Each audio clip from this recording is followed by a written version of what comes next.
In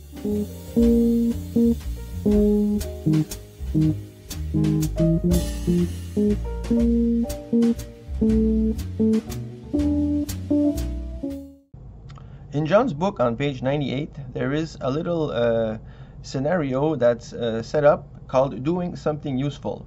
And the idea is to get our computer to add two numbers together, one that is located in R0 and the other one that is located in R1. So the numbers themselves are not specified, so we will use 20 and 22 in this case. And when the scenario starts, it is already assumed that these numbers are in R0 and R1. So let's go ahead and place them.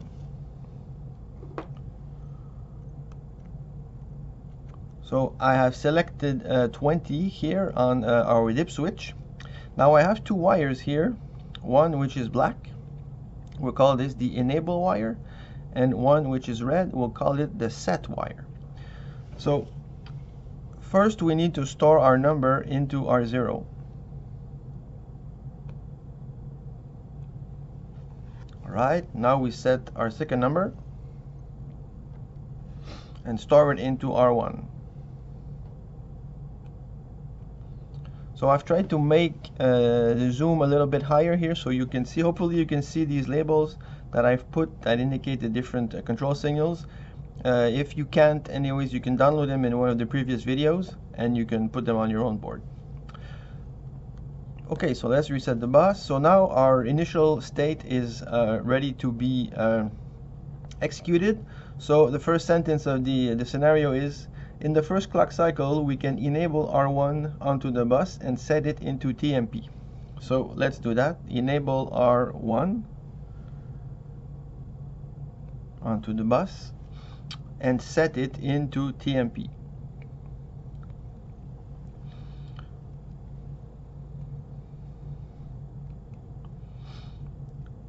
Right, so now we should have our value that was in R1, 22, in TMP. The second sentence is, in the second cycle, we can enable R0 onto the bus, set the ALU to add, and set the answer into ACC. So let's start by enabling R0. Now it turns out that the operation code for add is 000, and this is already what the default is, so we don't need to do anything here. And we'll save the answer in the accumulator. Alright, so that's done.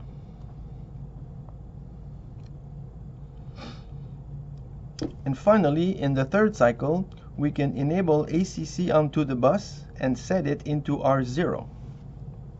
So enable ACC onto the bus and set it into R0.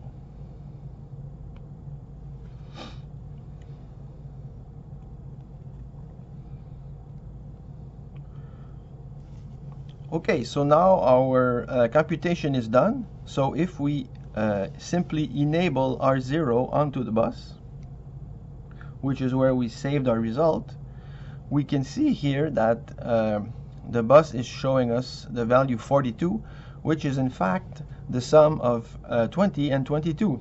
So we can see that by carefully synchronizing the different signals, namely enable and set, in different steps, we can make our CPU do some things that are useful, do some operations.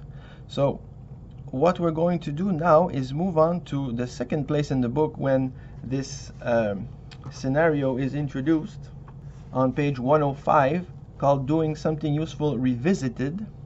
And now we're going to see if we can automate this little scenario here, and if we can have the computer do this operation by itself without us having to plug and unplug wires to make it happen. And as you probably have figured out, this will involve using the clock and the different steps to program some behaviors at different places in the execution to make our computation happen. So let's see how we're going to do that. So on page 106 of the book, there is this great diagram that shows exactly how we can accomplish what we are trying to do. namely to program our computer to execute the 3 different steps in our addition operation. Now you can see that the steps used here are steps 4, 5, and 6, and that may seem funny, but as we'll see a little bit later in the project, there's a good reason for this. So if we go through step 4 briefly, you can see that what we want to do is, if we are at step 4 and click E is on, then we want to enable R1. Then if we are at step 4 and click S is on, then we want to enable TMP set. And we continue doing this for each of the 3 steps in our computation. So if we translate this textual representation into logic gates, we end up with something like this, where we have at the top we have our stepper and our clock, and as you can see on the left there is our clock E signal that is going into each of these AND gates that are there, and on the right there is our click S signal that is going into each of these other AND gates that are there. So on the left side you have all your enables, and on the right side you have all your sets. And what you want to do is, for each step, wire the proper signal from the step and it with the proper signal, either clock E or clock S, depending on what you want to do, and then send that to your component. So this is actually how you can program a computer to do something. So it doesn't look too complicated to do. All we need to do is add a few AND gates to our setup. So let's see if we can get this working on our project board. Okay, so for this segment we're going to try and wire this live.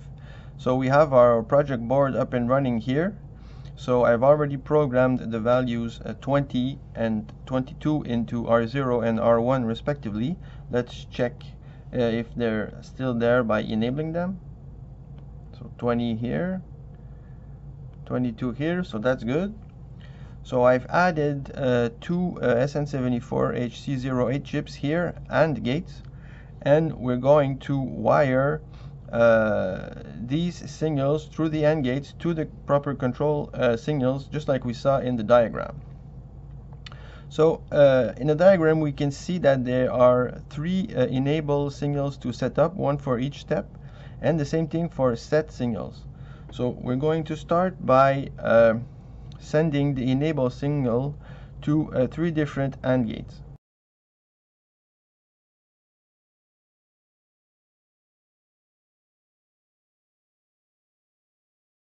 Okay, we'll do the same for the set signals.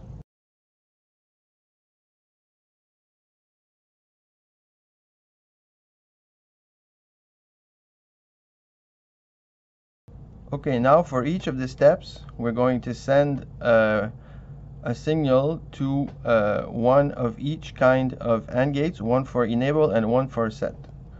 Step 4.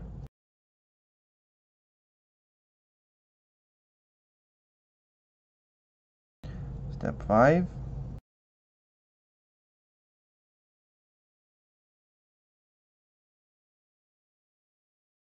Step 6.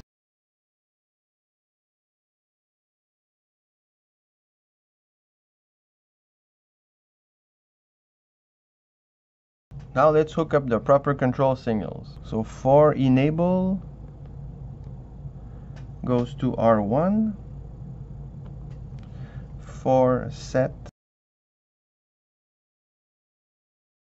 goes to TMP,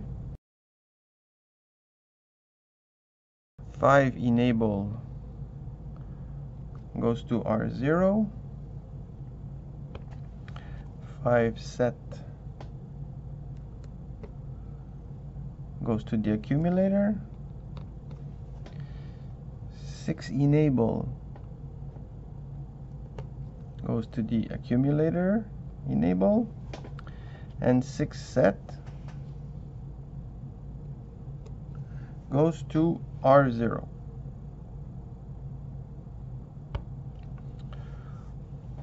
So now if we start using our clock, when we reach to the proper steps, we should see the effect of all these connections taking place. So let's move on to step 4.